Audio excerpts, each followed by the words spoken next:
Good morning friends, my name is Sunny and आज हम किसके बारे में पढ़ने जा रहे हैं। आज हमारा टॉपिक है वो है स्ट्रक्चर ऑफ डीएनए के बारे में। इसके बारे में हमारा जो टॉपिक है वो है स्ट्रक्चर ऑफ डीएनए। पूरा डिटेल स्ट्रक्चर हम पढ़ेंगे डीएनए का, कि डीएनए होता क्या है, कैसे डीएनए काम करता है, किसी भी सेल के अंदर डीएनए को काम करने के लिए क्या क्या चीज़ें चाहिए। ठीक है, इन सारी चीज़ों के बारे में हम इस लेक्चर में और जो हमारी अपकमिंग वीडियोस होंगी उसके अंदर हम इन चीज़ों के बारे में डिस्कस करेंगे। ठीक है, तो डीएनए को स्ट्रक्चर को स्टार्ट करने से पहले अगर हम बात करें कि डीएनए में एक्चुअली में है क्या चीज़। ठीक है, डीएनए सेल में होता कहाँ पे है, डीएनए हमें मिलता कहाँ से। सपोज मेरी बॉडी के अंदर में डिफरेंट टाइप के सेल्स है, तो हर एक सेल के अंदर क्या डीएनए होता है। ठीक है, पहला सवाल तो यही है। ठीक है, उसके बाद फिर हम पढ़ेंगे कि डीएनए का फंक्शन क्या है, किस तरीके से डीएनए फंक्शन परफॉर्म करता है। एक बेसिक सा समझेंगे कि एक्चुअली में हम हमेशा से बोलते हुए हैं कि हमारे पास इस चीज़ का जीन प्रेजेंट है, हमारे पास आई कलर का जीन प्रेजेंट है, हमारे पास इस जीन के लिए ये प्रोटीन बनेगी। तो इन सारी चीज़ों के बारे में हम किसके अंदर पढ़ेंगे, हम पढ़ेंगे डीएनए के अंदर। ठीक है, तो अगर सिंपल से हम बात करें तो हम बोलते हैं,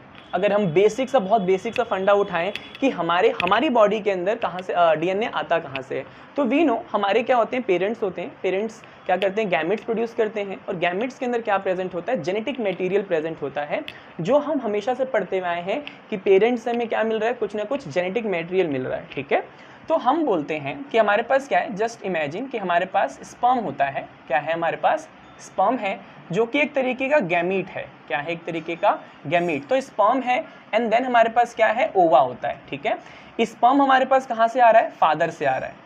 मेल के लिए सिंबल हम ये यूज़ करते हैं और फीमेल के लिए सिंबल हम यूज़ करते हैं पॉजिटिव। ठीक है, तो स्पर्म है, ओवा है। हम बोलते हैं जब फर्टिलाइजेशन होगा तो फर्टिलाइजेशन के टाइम पर स्पर्म और ओवा फ्यूज करेंगे और क्या बन जाएगा, आपके पास जाइगोट बन जाएगा। ठीक है, ये बेसिक सी कहानी आप शुरुआत से लेके अब तक पढ़ते हुए आए हो। ठीक, इंपॉर्टेंट चीज़ क्या है, स्पर्म एक्चुअली में ले करके क्या आता है, ओवा एक्चुअली में पेरेंट से ले करके क्या आता है। तो हम बोलते हैं स्पर्म हम बोलते हैं कि स्पर्म के अंदर कितने क्रोमोजोम होते हैं, हम बोलते हैं स्पर्म के अंदर 23 क्रोमोजोम होते हैं।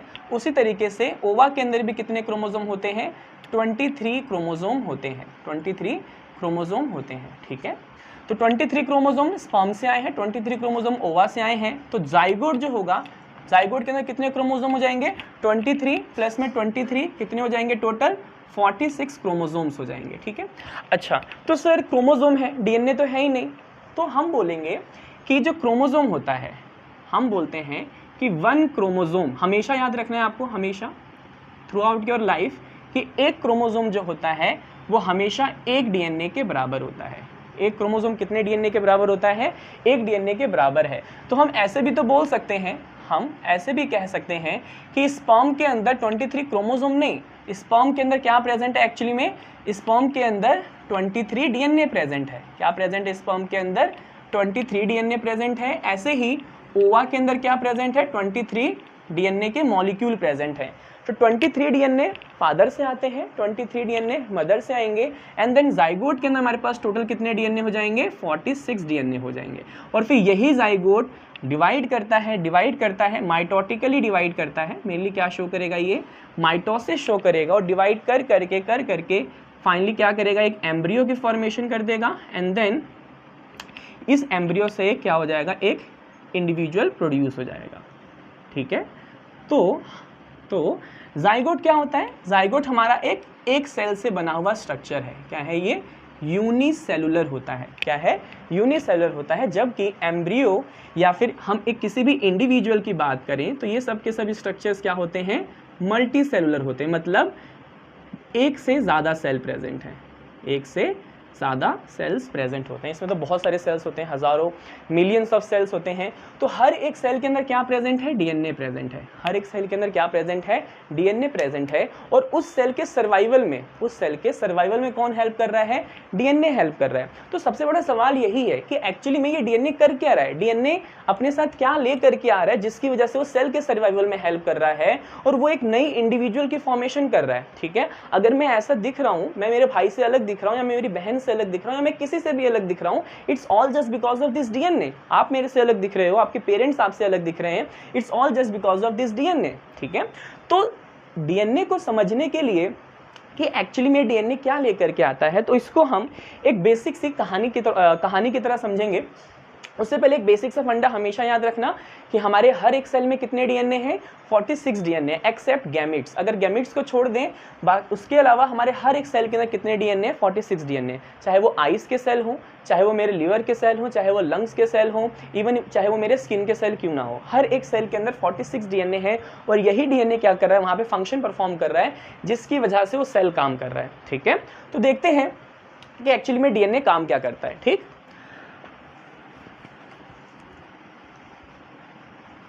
तो हम कह रहे हैं कि डीएनए, फादर ने हमें क्या दिया, चाहे मदर से हमारे पास क्या आया, डीएनए आया। क्या आया, डीएनए आया।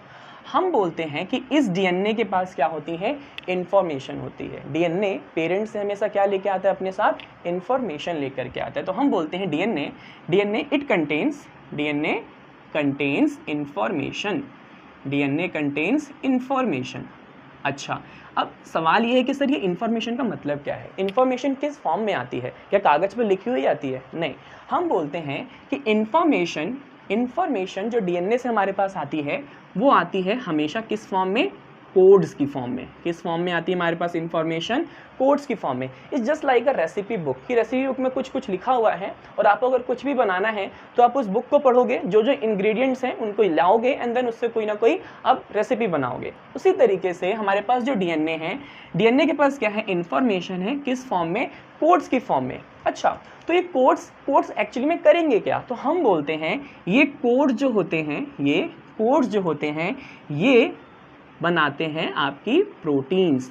तो हर एक कोड एक स्पेसिफिक टाइप की क्या बनाता है, प्रोटीन्स बनाता है आपकी बॉडी के अंदर। एंड वी ऑल नो कि प्रोटीन्स हमारी बॉडी का एक बहुत मेजर पार्ट है। प्रोटीन से ही ऑलमोस्ट हम बोल सकते हैं हमारी बॉडी के हर एक चीज़ बनी है। इवन मैं चाहे मेरे नाखून की बात कर लूँ, चाहे मेरे हेयर्स की बात करूँ, मैं मेरे सेल की बात कर लूँ, हर चीज़ हमारी बॉडी के अंदर मोस्टली चीज़ें किस चीज़ से मिलकर बनी है, प्रोटीन से मिलकर बनी है। They are the building blocks of our body, right.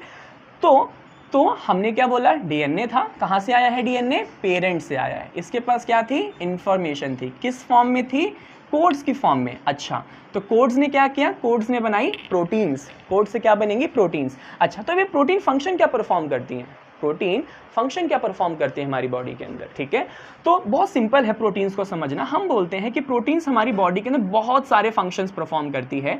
जैसे कि प्रोटीन्स हमारी बॉडी के अंदर एंजाइम्स बनाती हैं, प्रोटीन्स हमारी बॉडी के अंदर क्या बनाती हैं, एंजाइम्स बनाती हैं। ठीक है, एंड वी ऑल नो हमारी बॉडी के अंदर, हमारे सेल्स के अंदर एंजाइम का क्या सिग्निफिकेंस है। अगर हमारी बॉडी के अंदर हर सेकंड अगर कोई भी केमिकल रिएक्शन भी हो रही है ना, तो it's all just because of this enzyme, it's all just because of this enzyme. Why? Because if right now if I am speaking, that means the cells of my mouth is producing energy, and this energy comes from metabolic reactions. reaction आया ना, तो reaction में कौन help करेगा, enzymes। Enzymes किससे मिलके बनी है, प्रोटीन्स। प्रोटीन की इन्फॉर्मेशन किसके पास थी, डीएनए के पास थी। तो अगर वो डीएनए नहीं होता तो मेरी वो प्रोटीन नहीं बनती, प्रोटीन नहीं बनती तो मेरी एंजाइम नहीं बनती, और शायद मेरी बॉडी के अंदर रिएक्शन नहीं होती, और मैं शायद मेरी बॉडी के अंदर एनर्जी भी प्रोड्यूस नहीं होती। ठीक है, तो एंजाइम का एक फंक्शन ही हो गया। एंजाइम्स के वैसे बहुत सारे फंक्शंस होते हैं। उसी तरीके से जैसे एंजाइम का एक फंक्शन अगर मैं आपको समझाऊं, ठीक है, समझना इंपॉर्टेंट है, तो हम बोलते हैं कि जैसे सपोज मेरी आइज़ है, मेरी आइज़ अभी क्या है, ब्लैक कलर की हैं, या फिर बहुत सारे ऐसे लोग होते हैं जिनकी आइज़ का कलर अलग अलग होता है, किसी का ब्राउन है, किसी का ब्लू होता है, कभी कभी किसी का ग्रीन होता है। तो हमेशा से सोचते हैं कि यार उसकी आइज़ ब्लू क्यों है, उसकी आइज़ ग्रीन क्यों है, तो it's just because of DNA. Why? क्योंकि हम बोलते हैं कि डीएनए क्या करेगा, एक प्रोटीन बनाएगा, और वो प्रोटीन क्या करेगी, एक एंजाइम बनाएगी। तो इस एंजाइम का जो फंक्शन होगा वो क्या होगा, तो जस्ट इमेजिन, सपोज मेरे पास ये आई है, मेरे पास क्या है, ये आई है, और इस आई के अंदर मेरे पास यहाँ पे क्या होती है, आइरिस होती है। जो भी हमारा ये कलर्ड पोर्शन है ना, इसको हम क्या बोलते हैं बेटा, इसको हम बोलते हैं आइरिस। तो ये हमारी आइस के अंदर क्या प्रेजेंट है, ऐसे ऐसे करके सपोज कलर्ड फॉर्म में आइरिस प्रेजेंट है। ठीक है, क्या प्रेजेंट है, आइरिस प्रेजेंट है। तो अब यहाँ पे जो कलर है, कलर के लिए कोई ना कोई केमिकल रिस्पॉन्सिबल होगा, कलर के लिए कोई ना कोई केमिकल या फिर कोई ना कोई सब पिगमेंट रिस्पॉन्सिबल होगा।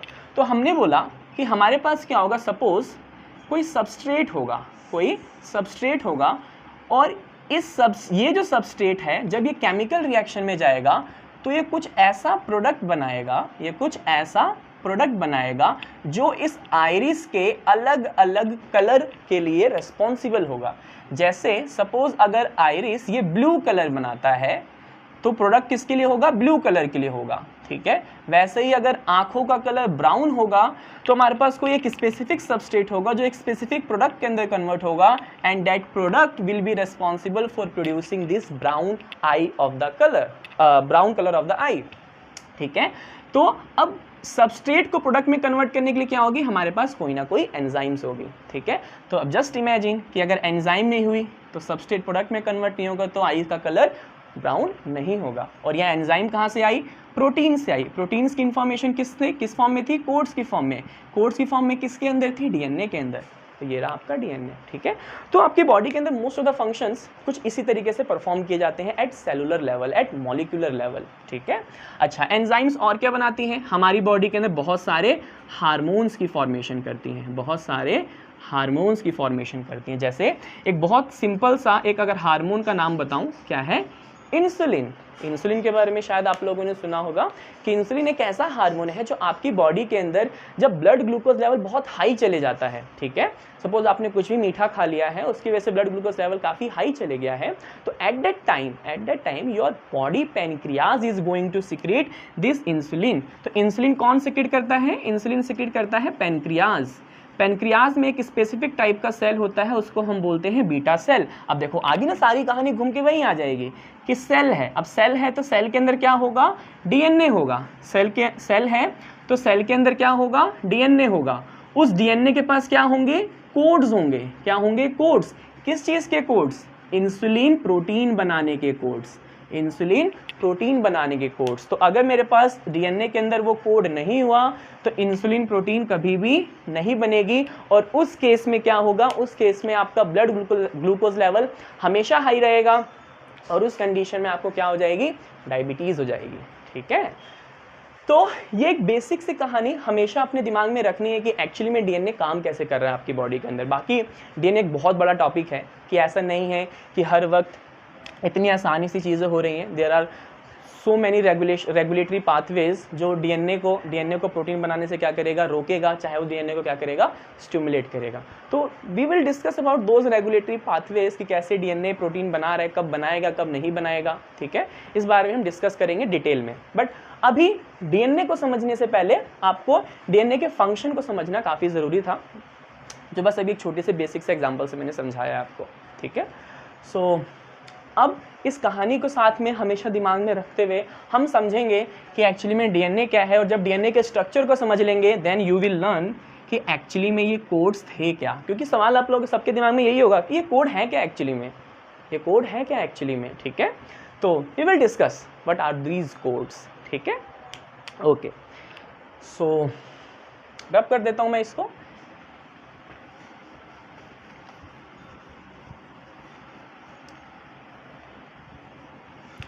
ठीक है, सो अब हम समझते हैं डीएनए के बारे में।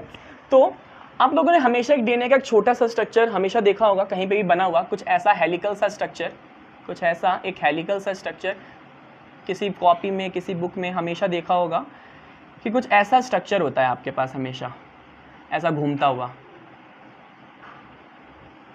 ठीक है। तो एक सवाल हमेशा आता है दिमाग में कि ये एक्चुअली में ऐसा है क्यों, और इसमें ये लाइंस का मतलब क्या होता है, क्या एक्चुअली में ऐसे थ्रेड जैसा होता है या फिर यहाँ पे कोई चीज़ होती है, ठीक है। तो अब जब हम डीएनए के स्ट्रक्चर को स्टडी करेंगे तो हम इसमें यही समझेंगे कि एक्चुअली में लाइंस है क्या चीज़, इनके बीच में जो लाइंस, ये जो ऐसे ऐसे करके लाइंस हैं, इनका एक्चुअली में मीनिंग क्या है। अगर ये टूट जाएंगी तो क्या उससे कुछ डीएनए के ऊपर इफेक्ट पड़ेगा, ठीक है। तो इन सारी चीज़ों के बारे में हम अब डिस्कस करेंगे, ठीक है। ओके,